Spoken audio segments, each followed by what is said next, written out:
Every day, we strive to do more and be the best versions of ourselves. It's not an easy task, but success is available for each of us. Welcome to the Swag University podcast, where each week we explore insightful messages, strategies, and tips to help you level up in life. Your host, Dr. Phildra Swagger, creative strategist and mindset coach, will empower you with the tools you need to create the life and business you desire, while providing inspirational insights to the woman who wants to see her destiny manifested daily. So now, let's level up with Dr. Swag.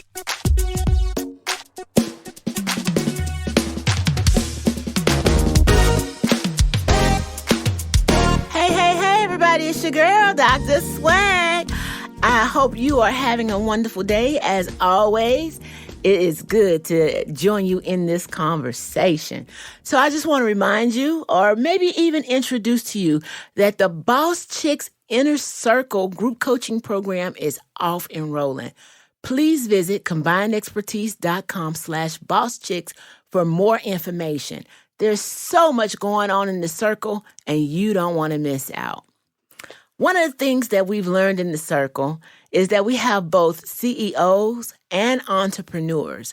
And as these top performing women look at the people around them and they realize how people perceive them, we started talking about what are the quantifiable, observable ways to spot leadership in your team, in your direct reports, and those that you supervise, and those that you want to grow. There is a leader in everybody, but not every leader is cut from the same cloth. Some are a little on the denim side, some are on the cashmere side, some are on the silk side. You know, it's all different cloths and fabrics that make a beautiful tapestry of the people that are in your offices and teams. And even as an entrepreneur, you might be a solopreneur, but you have a network of people that you're working with and people that develop you and those that you want to develop. And so it's beneficial to recognize and nurture leadership potential in all of those employees and people that are in your network so that they can also nurture it in you. So what I want to do today is talk a little bit of, through a few tips of how to, first of all, spot leadership, and then how you can develop your own leadership so that no one ever misses out on what and who you are. So if you have a team member who always has thoughtful suggestions, or maybe they ask the right question, you're probably looking at a leader, because a leader shows engagement. A leader has the opportunity to present ideas, and they have the capacity to do so in a way that interests people at a wider level across the company. When they speak, they're heard, right? They're able to engage people who are interested in knowing what their thoughts are, what direction they might take, or just what their experiences are. And you can observe this even remotely now that we're in this remote social distance world. If you're on a Zoom call, it could be 5-10 people, the team's on the call. You know who's leaning in and who's engaged in the conversation, who has something to offer and are willing to contribute, and to do that in a positive way and without fear. Now, fear is a perfect segue to the second trait of a great leader. A second trait, a leader is comfortable with failure. And I believe they're comfortable with failure because they know that when you lose, when you fail, it's an opportunity to learn. It's an opportunity to have a do-over and to get it right.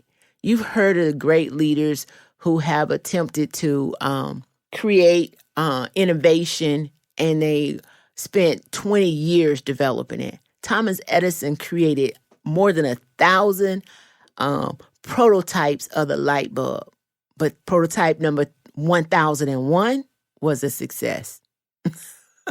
Right? So you have to go through the learning process and learning to fail and benefit from it. So whether the failure is of your own or someone else's experience, you can take the learning from that and apply it such that it continues to develop you. It continues to move the mission forward, right?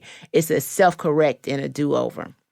So you are looking at high engagement. You're looking at learning from losses. They're comfortable with failure, and they're able to be articulate and communicate with others in a way that demonstrates that they understand the lessons learned. They understand that they have a seat at the table, or at least an ear at the door, that they're being heard. They can be vocal in the room and really help people get to the essence of whatever the subject or the challenge is. There's no need for them to speak loudly or abruptly or rudely or anything in order to be heard, but they're effective communicators using assertive techniques that bring out their words with clarity. They're articulate and thoughtful and always choose their words in a manner that demonstrates that they are strategic in their thinking and that they are emotionally, socially mature and able to interact with leaders in different areas and different prospects. The other part of having good communication skills is that they're a good listener, and they can listen and digest what others are saying.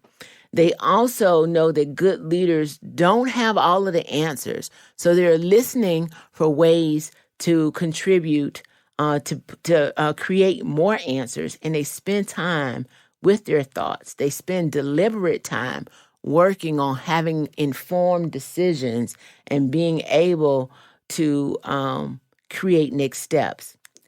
So I think another task or skill or trait of a good leader, that this is the one that sometimes is on the fence, and that's the fact that they can multitask. And the reason that I say it's on the fence is because when you multitask, you are not giving anything 100% of your attention, right? So leaders who understand how to juggle, how to multitask, still have very clear plans and strategies for their areas of responsibility. So you may multitask projects, but when you're present on project A, you're present on that project.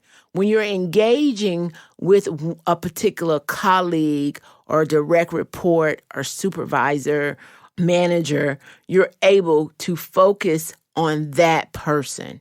So you are able to multitask projects, multitask responsibilities, but at the same time, you don't take your eye off of the ball and the challenge that is in front of you, because you are able to be a well-organized person and a strategic executor in what it is that you're responsible for. So I want to give you some tips of how to position yourself as a leader. And they may be tips that you already know, but are you executing them? Because, see, being a leader also means that you're feeding your mind. I want to give you the first tip, and that is to read daily. Pick up books about business advice or any topics that interest you. The more you read, the better prepared you are to contribute to discussions, and the more you have to converse about. You're a good communicator because you have a point of reference. You have a knowledge base. You have invested in the things that interest you and the things that move the organization forward, the things that grow the revenue, the things that safeguard against risk. So read daily, and that could be 20 minutes a day. Read things that advance you, not junk, is what I'm trying to say. Don't just internet surf and consider that you're reading. Pick up a book, or even if it is on the internet, go to an expert's website or resources that you know that will bring value to you. And if you're a busy person, subscribe to Audible, where you can listen to audiobooks as you're moving about your day and your work, or your morning run. That's another good point. A leader should have a very clear morning routine so that you set the stage for the day and you have purpose in what it is that you're going to do. Also, another tip is to take breaks, browse during breaks, intervals where you can spend time holding on and pausing between the next meeting so that you can refresh. Take out your phone, make notes, be the standout in terms of what your preparation is for the next break, right? Before the next meeting or the next place that you have to engage. So that you can call on what it is that you know. You can build on your readiness to present as the expert. Now, as the expert, that's something else you can do. And that, as a leader, is to be open for mentor and mentee relationships. Because when you reach back, it gives the opportunity for somebody to reach back for you. So shadow a star employee or shadow offer to be the star employee for an early career person that's coming in. Make it work in both ways. Know, again, that imitation, as I've said before, is the sincerest form of flattery. So a high performer that you are pleased, that they could be very pleased that you want to step into the ring with them and follow what they do and set an example. Let them know that you admire their style, their acumen in a particular area. Offer to assist on projects so that as that leader, you're still growing. And then offer that same opportunity on the other end. Those are a few areas of using your knowledge to position yourself as a leader. And those things are really about feeding your mind and feeding your mind in a way that allows others to grow and acknowledge who you are. Using the skills to position yourself as a leader means that you take responsibility. You prove that you can be trusted to live up to your obligations. You develop a reputation for completing assignments and meeting deadlines.